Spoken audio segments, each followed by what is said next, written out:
Assalamualaikum warahmatullahi wabarakatuh.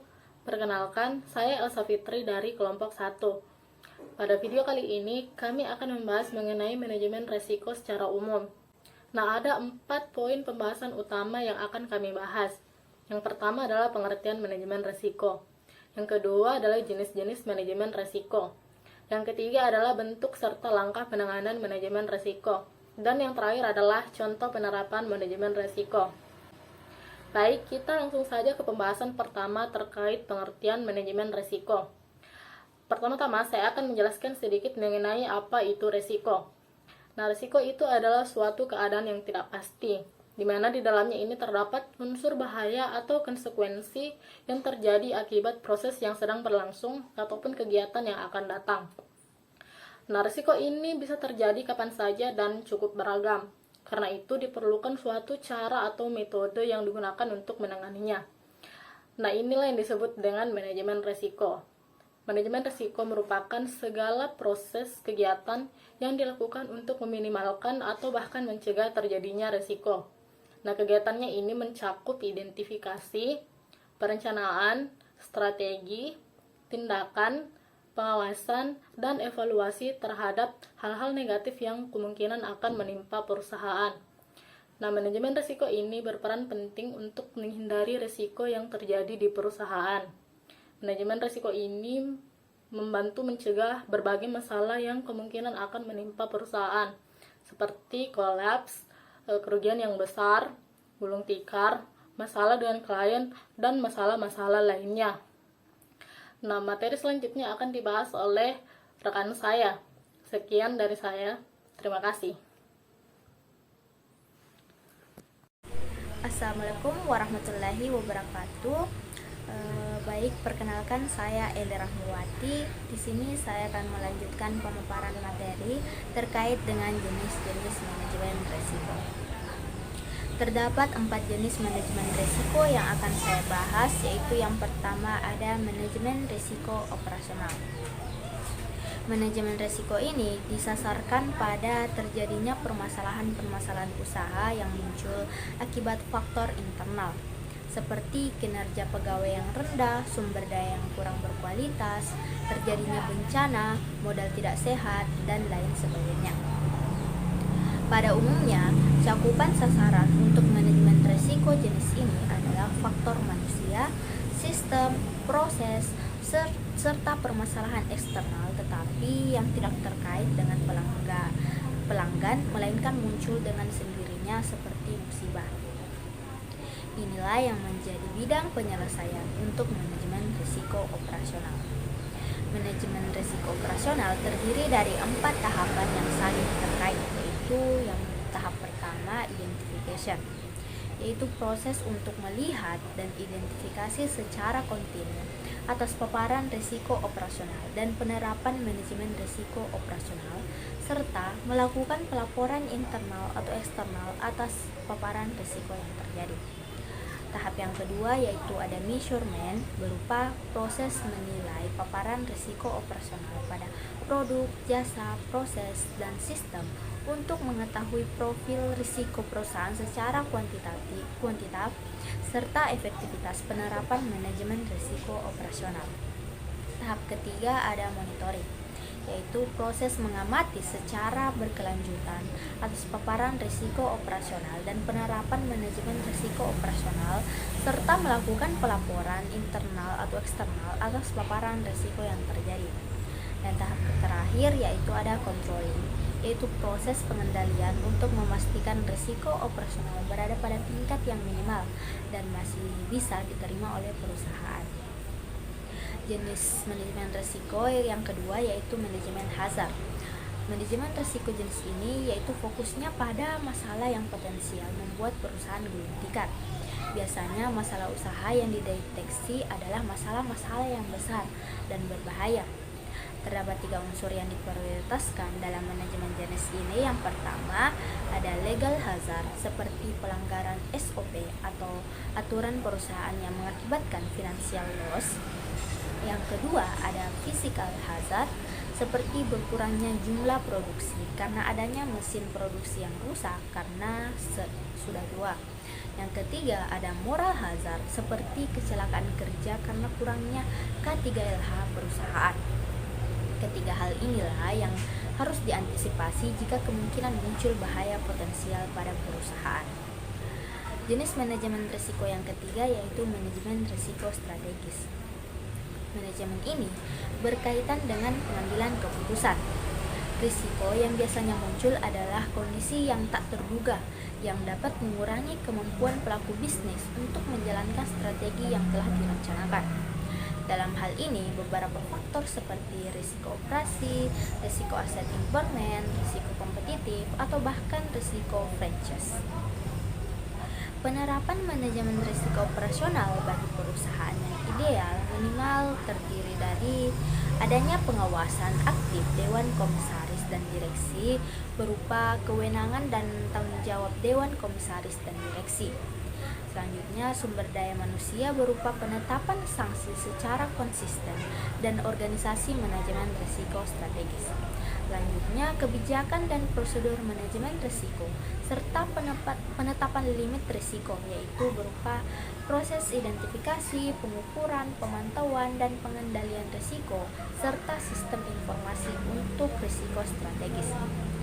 Jenis manajemen risiko yang terakhir yaitu ada manajemen risiko finansial. Sesuai dengan namanya, tentu kita sudah pahami kalau manajemen risiko finansial ini berupa manajemen yang fokusnya pada keuangan perusahaan.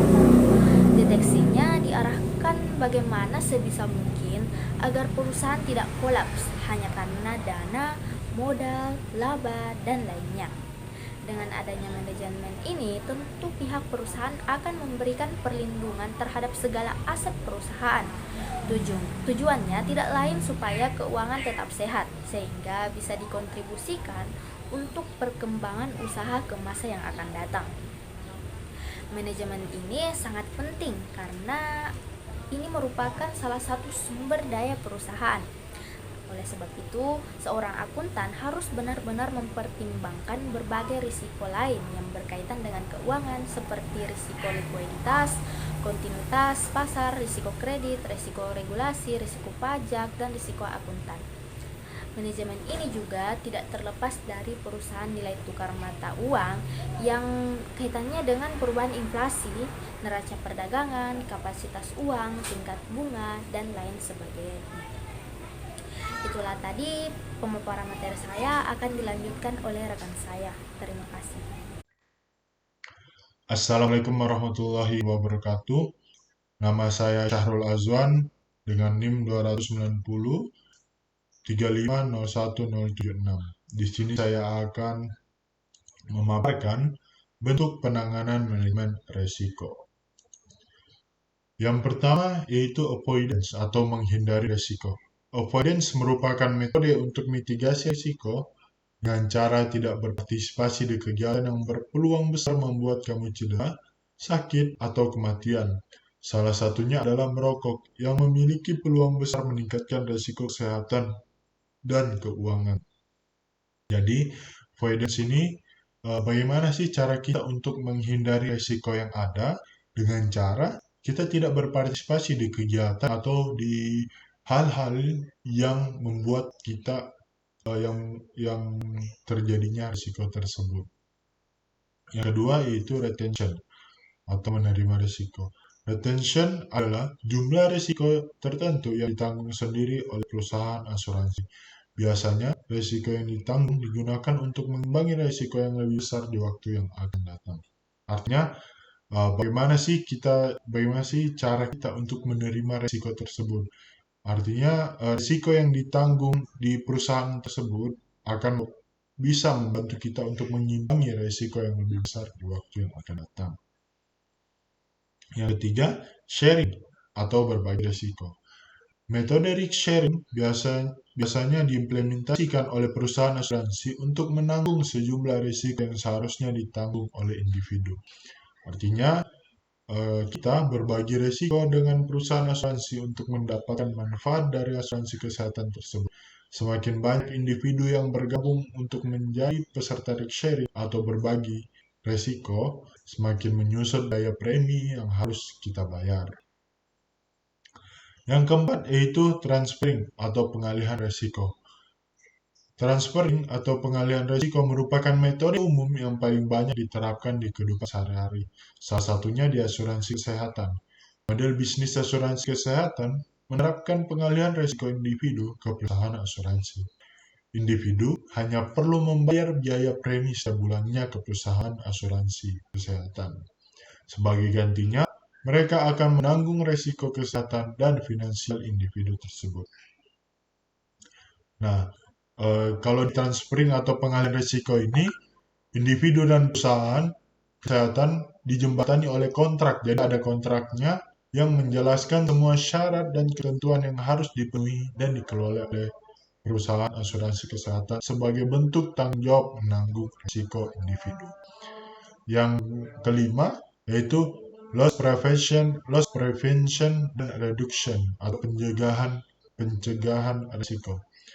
Berbeda dengan avoidance risk reduction, risk reduction atau pencegahan risiko merupakan teknik pengelolaan risiko manajemen untuk mengambil langkah-langkah pencegahan dalam meminimalisasi risiko yang kemungkinan terjadi di masa yang akan datang, bukan menghilangkannya sama sekali. Jadi, metode ini berfokus pada bagaimana sih sebuah risiko itu tetap ada, tetapi dampak yang terjadi sangat kecil. Nah, selanjutnya saya akan menjelaskan langkah penanganan manajemen risiko. Ada beberapa cara, yaitu cara yang pertama, identifikasi risiko. Pada tahap ini, kita sebagai manajemen risiko harus melakukan identifikasi mengenai kemungkinan risiko yang akan timbul. Risiko biasa datang dari internal maupun eksternal. Untuk melakukan identifikasi risiko itu tidak mudah. Selain itu, kita harus melakukan identifikasi risiko pada masa sekarang juga akan lebih baik jika melakukan identifikasi risiko untuk masa yang akan datang. Yang kedua, mengidentifikasi bentuk-bentuk risiko. Pada tahap ini, risiko sudah dapat identifikasi dengan baik. Kita sudah tahu ciri-ciri dan penyebab timbulnya risiko. Jadi, mengidentifikasi bentuk risiko merupakan salah satu tahapan penting karena tujuannya itu agar risiko yang ada berada pada prioritas yang seharusnya atau yang segera kita tindak. Yang ketiga, melakukan analisis terhadap setiap alternatif. Ya, jadi tahap ini itu merupakan tahap yang sangat penting karena di sini kita dituntut untuk sangat teliti untuk menemukan efek yang mungkin akan timbul dari risiko yang telah ditentukan sebelumnya.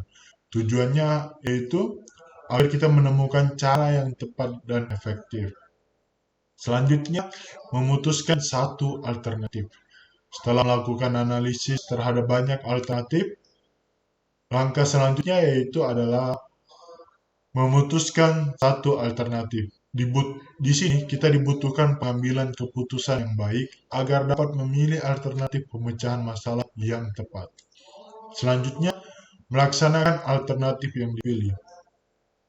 Pada tahap ini, kita sebagai manajer perusahaan atau manajemen risiko telah mengeluarkan surat keputusan dan juga mengeluarkan hal-hal yang dibutuhkan dari alternatif yang telah kita pilih tadi.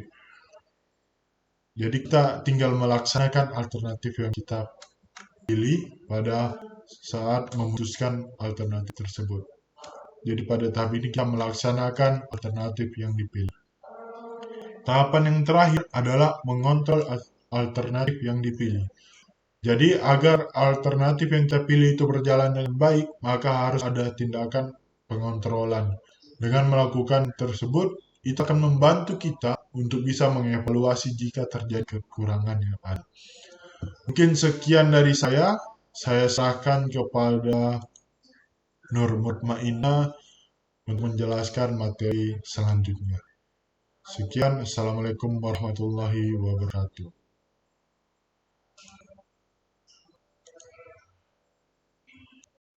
Bismillahirrahmanirrahim. Assalamualaikum warahmatullahi wabarakatuh. Terima kasih atas waktu dan kesempatannya. Perkenalkan, saya Samsidar. Baiklah, saya akan melanjutkan pemaparan materi yang sebelumnya dibacakan oleh teman saya. Yang saya akan paparkan yaitu langkah penanganan manajemen risiko. Yang pertama yaitu identifikasi risiko. Pada tahap ini, perusahaan melakukan identifikasi mengenai kemungkinan-kemungkinan yang akan terjadi atau munculnya risiko. Risiko itu sendiri bisa datang dari faktor eksternal maupun faktor internal. Identifikasi risiko ini tidaklah mudah, karena selain kita mengidentifikasi risiko masa sekarang, kita juga harus mengidentifikasi risiko yang akan datang. Baiklah, kita akan melangkah ke langkah kedua, yaitu mengidentifikasi bentuk-bentuk risiko. Pada tahap ini, risiko sudah dapat diidentifikasi dengan baik.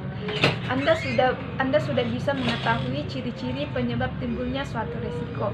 Mengidentifikasi risiko merupakan salah satu tahap penting karena tujuannya agar risiko yang ada pada prioritas yang harus segera ditindak. Yang ketiga yaitu melakukan analisis terhadap setiap alternatif. Pada tahap ini sangat penting dilakukan dengan sangat teliti untuk menemukan efek yang mungkin akan timbul dari risiko yang telah ditentukan sebelumnya.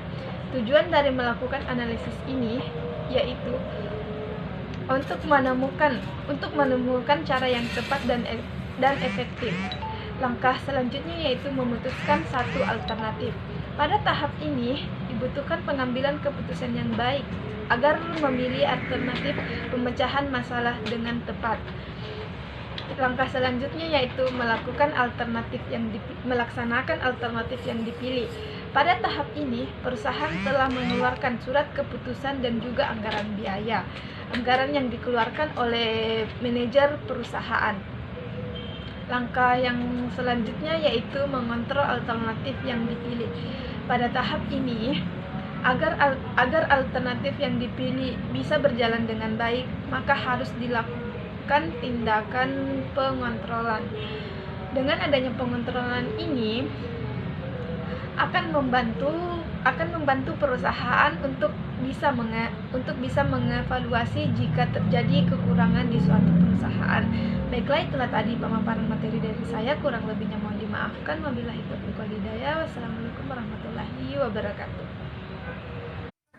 Bismillahirrahmanirrahim. Assalamualaikum warahmatullahi wabarakatuh.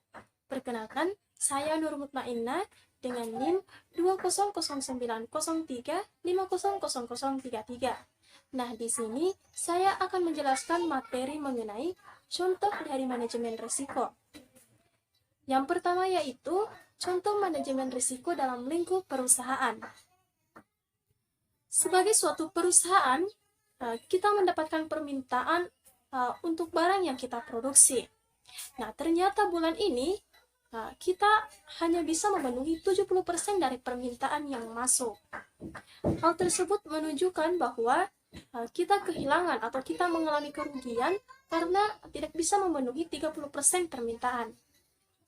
Nah, berdasarkan pengalaman tersebut, perusahaan melihat bahwa terdapat peluang atau kesempatan yang belum diambil dalam berproduksi bulan ini. Nah, perusahaan kemudian memprediksi bagaimana bulan depan dapat menangkap peluang dengan memenuhi semua permintaan. Nah, berdasarkan risiko tersebut, adapun solusi yang dilakukan oleh perusahaan adalah dengan meningkatkan kapabilitas organisasi melalui peningkatan kinerja untuk mencapai target sasaran produksi, sehingga mampu memenuhi seluruh permintaan. Nah, contoh yang kedua yaitu contoh manajemen risiko dalam kehidupan sehari-hari. Misalnya kita ingin melakukan pembelian barang melalui aplikasi online. Nah, di sini contohnya yaitu Shopee, Lazada, Tokopedia, dan sejenisnya. Dengan begitu, kita harus siap menerima kemungkinan akan timbulnya berbagai risiko. Misalnya, tidak sesuainya barang yang kita pesan dengan barang yang kita terima. Nah, terkait resiko tersebut, adapun solusi yang bisa kita lakukan yaitu kita harus lebih teliti lagi dalam memilih toko yang akan kita gunakan untuk berbelanja atau bertransaksi. Nah, mungkin cukup sekian yang dapat saya sampaikan pada kesempatan kali ini. Kurang dan lebihnya mohon dimaafkan. Wassalamualaikum warahmatullahi wabarakatuh.